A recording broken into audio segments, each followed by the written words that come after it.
Real Talk Riddims. Real Talk Riddims. Real Talk Riddims.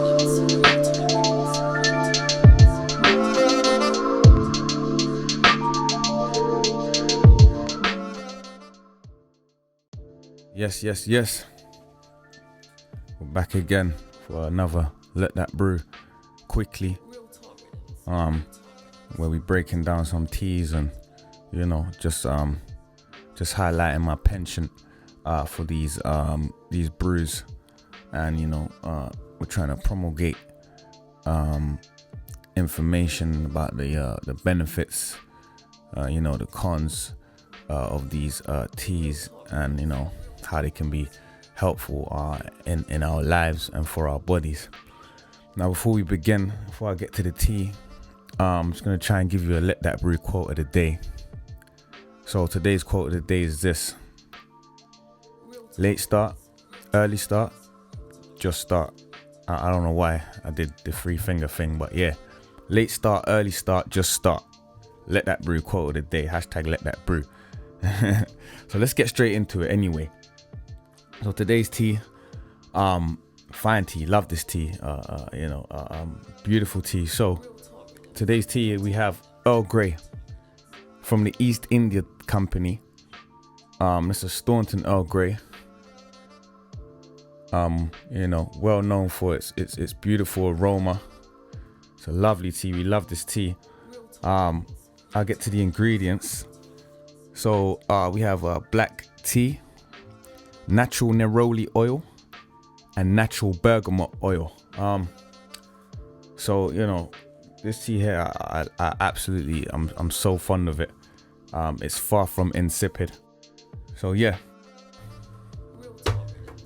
Earl Grey, East India Tea Company, beautiful tea. The aroma is divine, striking, to say the least. Definitely a go-to tea when you want to perk the palate and feel good in the stomach. That's the tea that we will most definitely be giving a good review on. So let's get straight into the tea, because this sort of tea, you have to sort of boil it. Sort of brew it straight off the boil, 100 degrees preferably. So we're just gonna get straight into it. Today, obviously, I haven't got tea bag for this tea, so this is a loose leaf tea.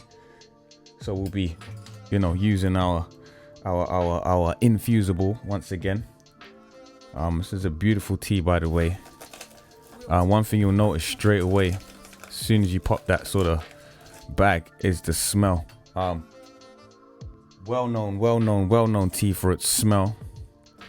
Now this tea here contains, it said it has black tea in it, but it also contains Neroli oil. Now Neroli oil is an oil that's from the blossom of the bitter orange tree. Sorry. So they use a process called steam distillation to extract the oil from the tree. Now Neroli has a lot of benefits. It's good for depression. It's good for anxiety, high blood pressure. Helps with seizures. It has helps with menopausal symptoms. Sorry. So I wouldn't say it's an old people's tea, but it definitely helps with that. And it has anti-inflammatory properties. Also in this tea, there's an oil called Bergamot oil. Bergamot oil comes from the hind of a bergamot orange. So this is a fruit. Hind is just another word for sort of the skin or the peeling of the orange. Again, can help reduce stress. Also fights food poisoning. Now there's a compound in it called linalool. Now I don't know if my enunciation is correct, but correct me if it isn't. It's called linalool, which has properties that help fight the bacteria that cause food poisoning.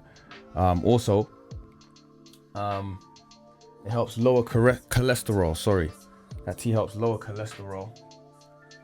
and is very, very good for that. So, you know, we've loaded up our infuser. Let's just get straight to the pouring. That's what we want, really. So, back with the metal kettle. Back with the metal kettle, you feel me? I'll get that in, try and get it in as close as I can. Get it in the shot as close as I can, sorry. Now, one thing you'll notice, I want you to notice is how instantaneously the water starts to change color. So, you know, currently this water is probably about 100 degrees. You know, we've had it sitting for maybe about 2 minutes, so it's not shy of 100 degrees. But if you can see, the color now is sort of, you know, coppery, bronzy, beautiful color, you know, like, and again, the smell that's coming from this tea is amazing, you know, to say the least. So we'll just let that brew for a minute. Now, whilst that's brewing, let's just get into a bit of the history behind the Earl Grey. Now, Earl Grey was sort of sourced in the southern regions of Asia, and the name Bergamot comes from a small town in Italy called Bergamo. Let me know again if I'm pronouncing that wrong, where it was sort of made famous. So they named the oil Bergamot oil. And now Earl Grey, it's named after the old prime minister in the 1830s, I think it was. Now this prime minister was named Earl Charles Grey. Earl Charles Grey apparently had some sort of relations with tea makers or tea founders or whatever in India. Somehow they formed a relationship and named it the Earl Grey tea. Now, there are some bad parts to this tea, you know, pros and cons, yin and yang, like we always say. One being that this tea is heavy in contains caffeine. So don't drink too much of these teas. And it also has properties that may interfere with your iron intake. So again, you know, everything in moderation. Let's try not to drink too much of anything, really and truly. Now, let's just look on the box, on the tin. Sorry, they sort of got a sort of, I don't know if this is like a disclaimer or a small synopsis, giving us a bit of insight into the background of the Staunton Earl Grey fine black tea. Now it says the true origins of Earl Grey tea remained a mystery until research in the East India Company archives revealed that the use of the orange flavoring with tea was observed in China in 1793 by Sir George Staunton, a company botanist. Bergamot, commonly used in most Earl Grey tea today, is a subspecies of citrus or neroli, the original flower used in China. Sir Joseph Banks, to whom Staunton reported his findings, experimented with various flavorings, and thus the recipe was devised long before Earl Grey heard of it.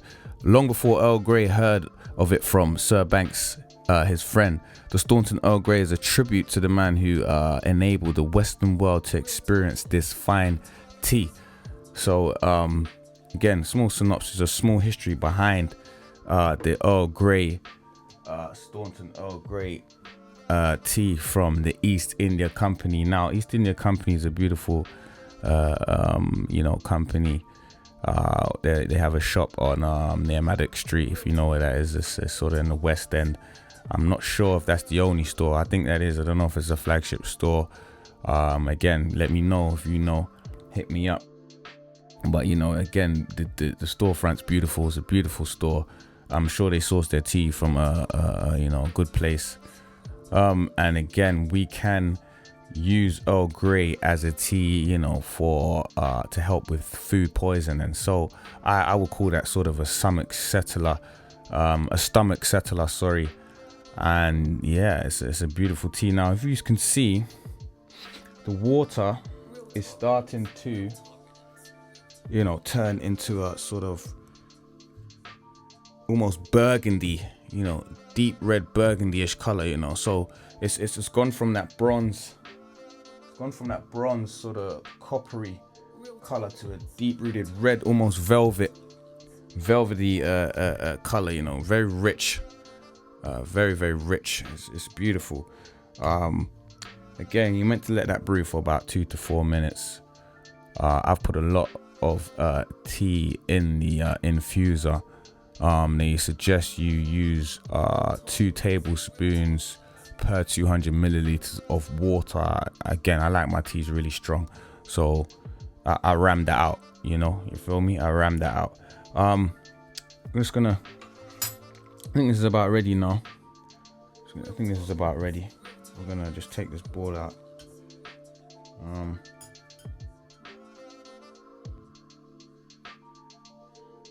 Just strain the rest of that. Again, unlike a tea bag, you can normally squeeze the rest of the goodness, but you know, I'm not gonna squeeze this ball here.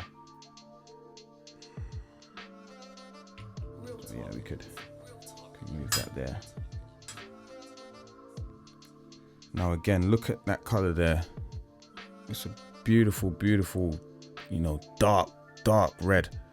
It went from that sort of coppery, bronzy color to this dark, velvety, burgundy-ish color, and the aroma from this tea is amazing. Absolutely love it, really. Like, you know, can't say anything bad about this tea here. Now, I've tried a few Earl Greys in the bag, and I can say not all of them are that great, but this one in particular from the East India Company is a wonderful tea. So I think this is about barely ready. It's been brewed for about a minute. 2 to 3 minutes. I did put a lot of tea in the infusible, so you know, I'm sure it wouldn't have to brew for that long. But again, you know, the instantaneous color change is something that really attracts me to this tea, and the smell. If you could smell this, it's absolutely divine. So yeah, we're gonna go ahead and just get a taste of that. You get me? Let that brew. It's steaming. This is lovely, honestly.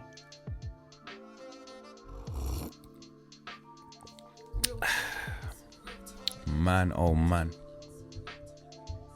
Wow. And with this tea, when you sip it, it will hit instantly. It just hits different. You know?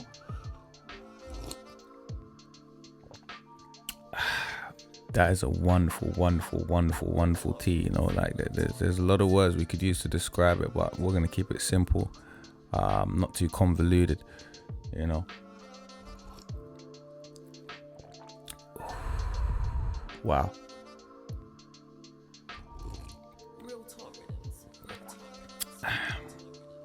Goes down like a treat. Now, some biscuits and cookies may complement this, but you know, that's entirely up to you, and it's just your preference.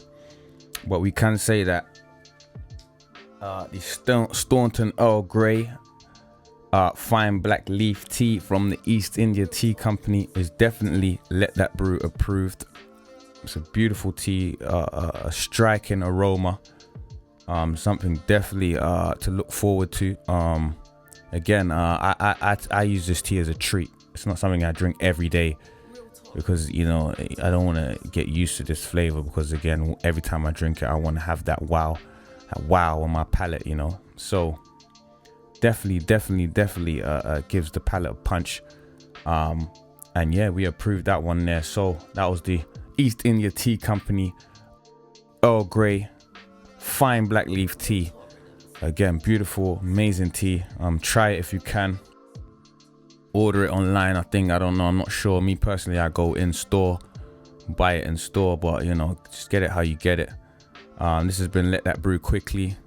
Don't forget to follow us on Instagram at Let That Brew Podcast, on Twitter at Let That Brew. We got more interviews coming up. There's a lot of stuff happening. So yeah, East India, Earl Grey, beautiful tea. This is Let That Brew Quickly.